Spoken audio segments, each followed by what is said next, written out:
ধর্মের দিক দিয়ে, দিনের দিক দিয়ে, ইসলামের দিক দিয়ে আমরা কতটা এগোতে পেরেছি।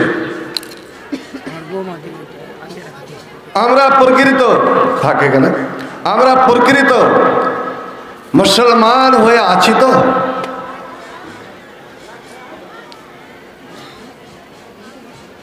ইসলামের রীতিনীতি আমরা অবলম্বন করছি তো?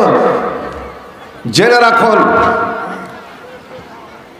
আলিশান মসজিদ বানালেই মুসলমান হয় না।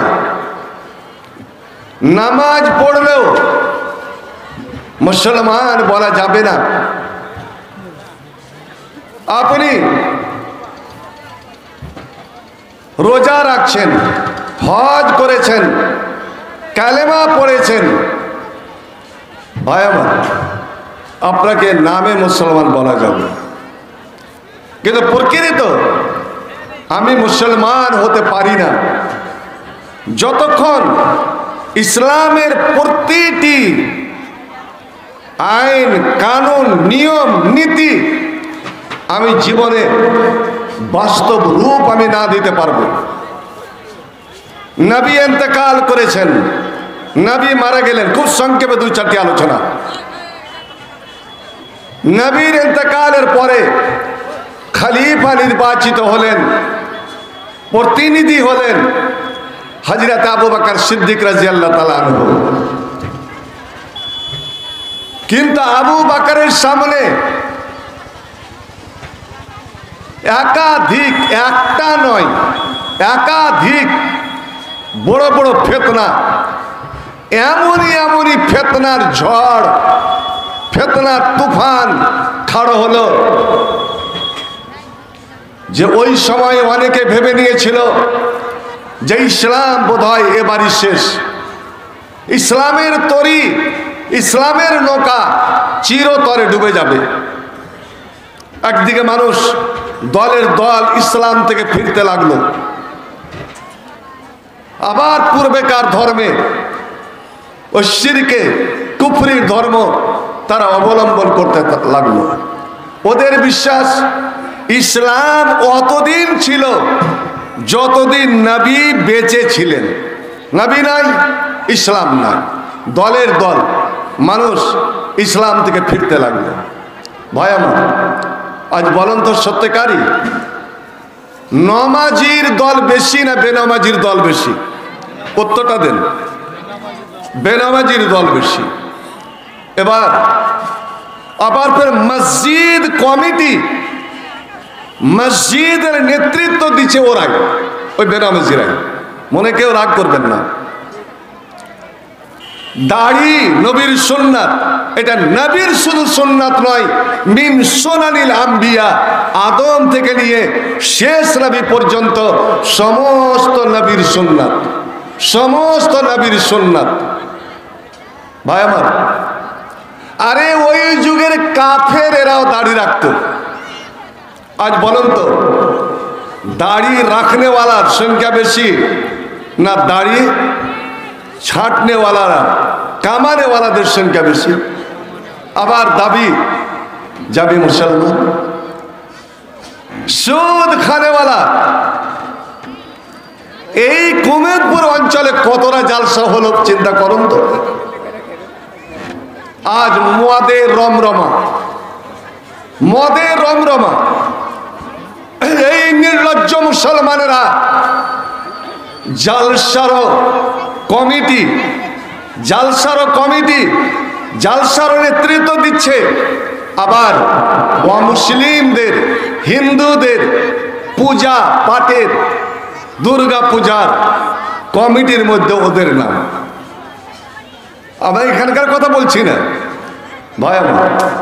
আমাকে ভালকাতে একটা মেলা লাগে, ওই মেলার পরিচালক শিবের মেলা, শিব দুর্গার মেলা, শিব যাত্রীর মেলার পরিচালনা কমিটিতে আপনার 80% হলো মুসলমানের নাম। এবার চিন্তা করুন, আপনি পূজা করবেন না, আপনি দেবদেবীর সামনে মাথা নত করবেন না, কিন্তু আপনি ওই মেলাতে যাবেন, আপনি ওই মেলার নেতৃত্ব দিবেন, আপনি ওই মেলা পরিচালনা করবেন, কোন মুখে দাবি করছেন যে আমি মুসলমান? ইব্রাহিমকে তার বাবা ডাক দিয়েছিলেন, বেটারে চল আমার সঙ্গে আমাদের মেলাতে চল। ইব্রাহিম তখন নবী হননি। হযরত ইব্রাহিম চিন্তা করলেন, এক আল্লাহ ছাড়া হাতের গড়া দেবদেবীর যেখানে পূজা হয়, এত বড় শিরিক হয়, এত বড় খোদাদরি কাজ হয়, খোদার বিরুদ্ধে কাজ হয়, আমি ওই জায়গাতে যেতে পারি না। ওখানে গিয়ে ওদের একটা সংখ্যা বেড়ে যাবে, একটা মানুষের সংখ্যা বেড়ে যাবে, এই দিক দিয়ে একটা ওদের সাহায্য করা হলো। আর পূজা করা যেমন গুনাহ, পূজা করা যেমন পাপ, ওদেরকে যেভাবে হোক সাহায্য করাটাও ততটাই পাপ। খালি পূজা করলে পাপ নয়। তাই ইব্রাহিম সরাসরি জবাব দিলেন, আব্বাজান আমি যেতাম, কিন্তু ইন্নি সাকিম, আমি অসুস্থ, এটা মনের অসুখ, আমার মন মেনে নিতে পারে না, আমি ওখানে কসুই কালে আমি যাব না। ইসলাম আজ আমাদের মধ্যে রাগ করিয়েন না, ক্ষমা করবেন, দেখা যদি যায় মুরতাদদের অর্থাৎ ইসলাম থেকে ফিরে যাওয়ার দল বেশি। আল্লাহ রাব্বুল আলামিন যত পবিত্র জিনিস আছে সমস্ত পবিত্র জিনিসকে, পাক জিনিসকে হালাল করেছেন আল্লাহ রে আল্লাহ। আর যত জঘন্য জিনিস, যত নাপাক জিনিস, যত ক্ষতিকারক জিনিস আল্লাহ সেগুলোকে হারাম করেছেন। ওয়া হুররিমা আলাইকুমুল খাবায়েস, খাবায়েস নাপাক, অপবিত্র এবং ক্ষতিকারক, যেটা আপনার শরীরের ক্ষতি, স্বাস্থ্যের ক্ষতি, অর্থের ক্ষতি, টাকা পয়সার ক্ষতি, সব দিক দিয়ে ক্ষতি, আমার আল্লাহ আগেই ভাগে সেইগুলোকে হারাম করে দিয়েছেন। কিন্তু বন্ধু বলুন তো দেখি, আজ বিড়ি, সিগারেট, পান, জর্দা, গুটকা এবং মদ এই মুসলমানেরা যতটা খায় ও মুসলিমেরা ততটা খায় না, আবার দাবি করে আমি মুসলমান। যেখানে আপনি জেনে রাখুন, জেনা ব্যভিচার, জেনা ব্যভিচারের চেয়েও বড় গুনাহ হলো মদ পানকারী, সবথেকে খারাপ।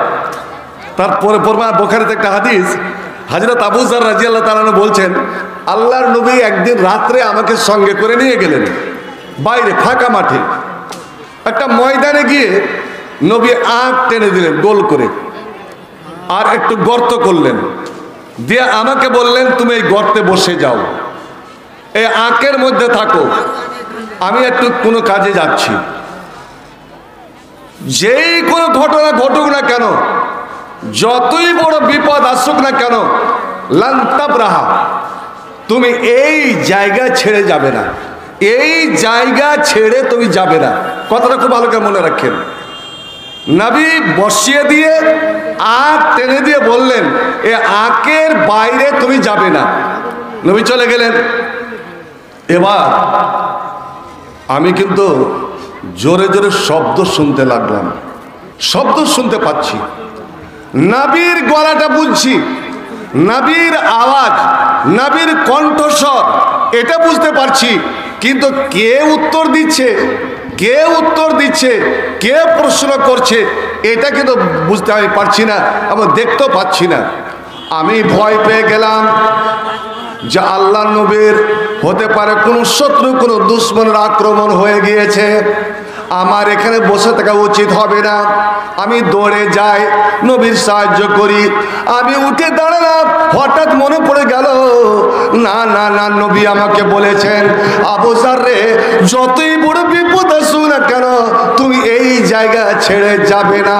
এটাই তো হলো ঈমান, এটাই হলো নবীর প্রতি বিশ্বাস, এটাই হলো নবীর প্রতি মুহাব্বত। যে নবী যেভাবে আমাকে বলেছেন, যেভাবে থাকতে বলেছেন, আমাকে ওইভাবে থাকতে হবে। আসুক না ঝড় তুফান, আসুক না বিপদ, আমি এই জায়গা থেকে পা বাড়াতে পারি না। ওরে পা বাড়াতে গেলে আমার নবীর নাফরমানি করা হবে, নবীর বিরোধিতা করা হবে, নবীর খেলাফ আমার কাম করা হবে।